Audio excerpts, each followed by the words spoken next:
상대방의 지난 연애 얘기를 나오게끔 함으로써 그때의 감정 상태로 끌어올리는 건 굉장히 좋은 방식이라고 생각합니다.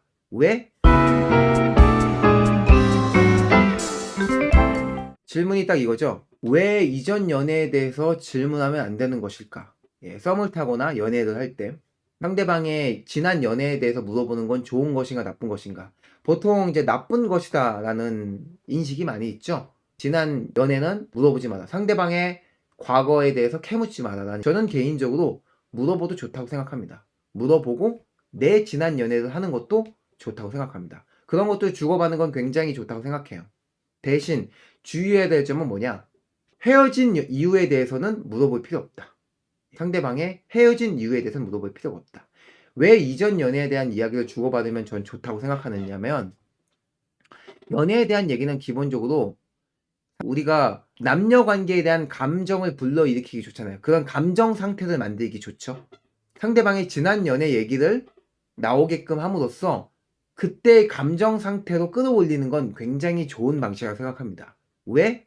내가 가지고 있는 연애관을 상대방에게 전달하기 위해서요. 그래서 상대방에게 지난 연애에 대해서 물어볼 때 넌 첫사랑이 언제였어? 넌 사랑해 본 적이 있니? 이런 식의 질문을 통해서 지난 연애에 대해서 이야기를 들어보세요. 그리고 경청을 통해서 어떨 때 좋았어? 어떤 사람이었어? 어떨 때 가장 행복했니? 어떤 연애를 했어? 이런 이야기를 하세요. 상대방이 지난 연애를 쭉 이야기하면서 그때 행복했던 이야기를 통해 행복한 연애의 감정 상태를 만들어 놓았다면, 그 다음에 우리가 해야 될 얘기는 본인의 지난 연애를 이야기하시면서 그로 인해 내가 어떤 연애관을 갖게 되었는지를 이야기해 주는 거죠. 그럼 상대방은 어떤 걸 느낄 수 있냐면, 나와 연애를 하면 이런 것들을 경험해 볼 수 있겠구나. 이 사람과 연애가 더 지속되면 이런 것들을 느낄 수 있겠구나. 라는 것들을 전달할 수가 있게 되는 거죠. 이건 굉장히 큰 힘이 됩니다.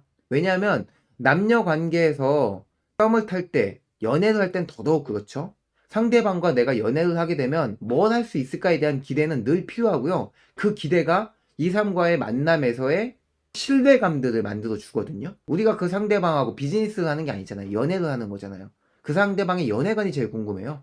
그래서 우리는 썸을 타게 되면 제일 먼저 물어보는 게 뭐예요? 너 이상형이 뭐야? 이상형을 제일 많이 물어본다는 말이에요. 그만큼 상대방이 연애에서 원하는 것들이 무엇인지를 제일 궁금해 한다는 거죠. 그리고 연애할 때 나에게서 바라는 게 뭔지를 제일 궁금해 하게 되고요. 그러니 그 상대방에 대한 연애관을 주고받고 내가 갖고 있는 연애관 상대방한테 알려주는 건 관계에 있어서 너무나 중요한 부분이라고 생각해요. 근데 그거를 꺼낼 수 있는 기회가 저는 이 부분이라고 생각합니다. 서로에 대해 지난 연애를 꺼내보는 게 서로가 가진 연애관을 공유할 수 있는 가장 좋은 구실이라고 저는 생각을 합니다. 그래서 상대방의 지난 연애를 물어보는 건 되게 좋다. 대신 내 얘기를 할 때 잘 얘기하겠죠. 언제나 그렇듯 표현법이 제일 중요합니다. 중요한 건 이제 이런 소재를 어떻게 물꼬를 터서 입 밖으로 꺼내느냐, 이 대화의 화두로 꺼내느냐가 이제 중요할 건데, 그러기 위해서 필요한 사전 작업으로는 우리가 누구하고도 나눌 수 있는 일반적인 이야기를 나눌 때 이상형이라는 걸 꺼내 놓아 봐야겠죠. 이상형이 어떻게 되세요? 저는 좀 듬직하고 책임감 있는 남자가 좋아요. 저는 좀 애교 많고 잘 웃는 여자가 좋아요. 이런 얘기를 나눠본 전례가 있어야겠죠. 이상형이란 주제는 모두가 갖고 있는 공통 관심사죠. 자연스럽게 그거에 관해서 많은 이야기, 오랜 이야기를 나눌 수 있어요. 그래요? 그러면은 그동안 그런 분들 좀 많이 만나보셨어요? 그런 사람이랑 연애해 보셨어요? 이렇게 얘기해 볼 수 있겠죠. 그럼 상대방이 예전에 만났던 남자가 약간 좀 듬직한 스타일이었어요. 이럴 수도 있겠고, 예전에 만났던 사람들은 다 애교가 없었어요. 그래서 저는 애교 있는 사람을 좀 찾게 되더라고요. 이런 이야기를 나눴다고 가정해 보면은 나중에 좀 깊은 소재를 꺼내고 싶다. 바로 연애관에 대한 이야기를 꺼내고 싶다. 할 때 얘기해 보는 거죠. 아까 말씀하실 때 듬직한 사람이 좋다고 하셨잖아요. 하면서 물꼬를 트면 되겠죠. 그런 사람을 만나보셨다고 하셨잖아요.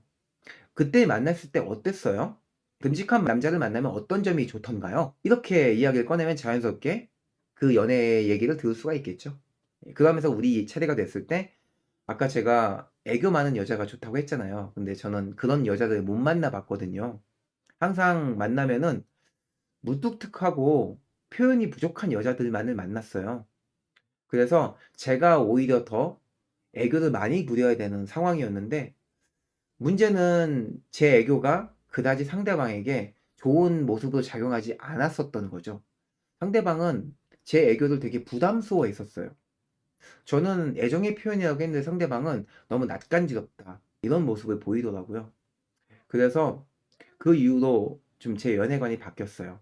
나만 애교를 부리는 연애가 아니라 상대방도 내 애교를 받아들일 수 있는, 어느 정도는 애교를 부릴 줄 아는 그런 사람을 만나야겠다, 그런 생각을 갖게 되더라고요. 이렇게 얘기할 수 있겠죠.